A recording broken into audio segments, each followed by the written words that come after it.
अस्सलामुअलैकुम दोस्तों, आज की वीडियो में हम सीखना है कि आप अपना मोबाइल में साब बैंक का एप्लीकेशन फ़र्स्ट टाइम कैसा लॉगिन करना है। यानी पहला बार आप अपना मोबाइल में साब बैंक का एप्लीकेशन कैसा लॉगिन करना है। अगर आपने साब बैंक में न्यू अकाउंट ओपन किया या आपका पहला से अकाउंट है मगर आपने मोबाइल चेंज किया, जब भी आप अपना साब बैंक का एप्लीकेशन लॉगिन करना है तो फिर आपको अपना मोबाइल में साब बैंक का एप्लीकेशन नपास से एक्टिवेट करना होगा। अब किस तरह साब बैंक का एप्लीकेशन नपास से एक्टिवेट करना है, मोबाइल की स्क्रीन पर मैं आपको स्टेप बाय स्टेप पूरा प्रोसेस दिखाता हूँ।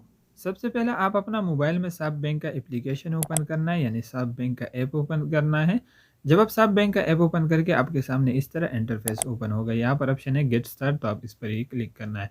उसके बाद फिर यहाँ पर ऑप्शन है लॉगिन और रजिस्टर, तो आप लॉगिन और रजिस्टर पर क्लिक करना है। अगर आपके मोबाइल में लोकेशन ऑन नहीं है तो आप अपना मोबाइल में लोकेशन ऑन करना है। अगर आपके सामने इस तरह ऑप्शन आता है तो आप विल यूज़ दिस ऐप पर क्लिक करना है। फिर आप दोबारा क्लिक करना है लॉगिन और रजिस्टर पर।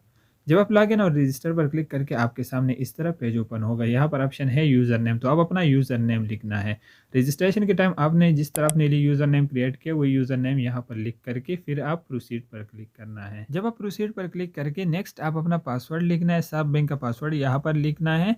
पहले आप अपना यूज़र नेम लिखना है, उसके बाद फिर आप प्रोसीड पर क्लिक करना है, फिर यहाँ पर आप अपना पासवर्ड लिखना है। पासवर्ड लिखने के बाद फिर दोबारा आप प्रोसीड पर ही क्लिक करना है, यहाँ पर ऑप्शन है प्रोसीड।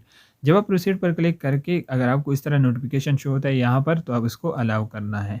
नोटिफिकेशन अलाउ करने के बाद फिर आपके मोबाइल नंबर पर एक मैसेज रिसीव होगा।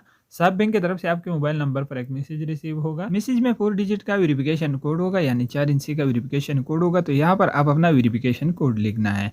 वेरिफिकेशन कोड लिखने के बाद फिर आपके सामने इस तरह पेज ओपन होगा नपास से वेरिफिकेशन के लिए। तो यहाँ पर मुझे एक कोड शो हो रहा है 50, तो आप अपना कोड नोट करना है, फिर आप अपना मोबाइल में नपास ऐप ओपन करना है।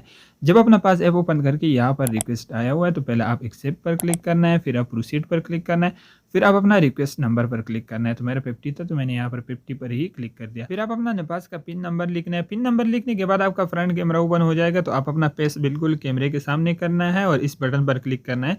जिस तरह आप सेल्फी लेना है तो सेल्फी की तरह आप इस बटन पर क्लिक करना है। जब आपका फेस वेरिफिकेशन हो जाएगा तो यहाँ पर आपको शो होगा the request has been accept. उसके बाद फिर आप वापस वही साब बैंक वाला पेज पर आना है जिस पेज पर आपने यूज़र नेम पासवर्ड लिख दिया। फिर यहाँ पर आप थोड़ा वेट करना है, तो आपको यहाँ पर शो हो जाएगा ऑथेंटिकेशन एक्सेप्ट। फिर आप प्रोसीड पर क्लिक करना है। जब आप प्रोसीड पर क्लिक करके आपका साब बैंक का एप्लीकेशन लॉगिन हो जाएगा। नेक्स्ट टाइम जब आप अपना यूज़र नेम पासवर्ड लिख करके तो आपके मोबाइल नंबर पर एक मैसेज रिसीव होगा, आप मैसेज लिखना है, फिर डायरेक्ट आपका एप्लीकेशन लॉगिन होगा। बार बार आपको नपास से एक्टिवेशन करने का ज़रूरत नहीं है। अगर आप फर्स्ट टाइम साब बैंक का एप्लीकेशन लॉगिन करना है तो आप नपास से एक्टिवेट करना है, या आपने मोबाइल चेंज किया तो फिर आपको नपास से एक्टिवेट करना ही होगा। अगर आप लोग को फिर भी कोई मसला है, आपको समझ नहीं आया या आपको कोई भी मसला है, तो आप कमेंट करके मैं अपना मुताबिक आप लोग का हेल्प कर सकता हूँ। नेक्स्ट वीडियो में आपको तरीका बताता हूँ कि आप साब बैंक का एटीएम कार्ड ऑनलाइन कैसा ऑर्डर करना है।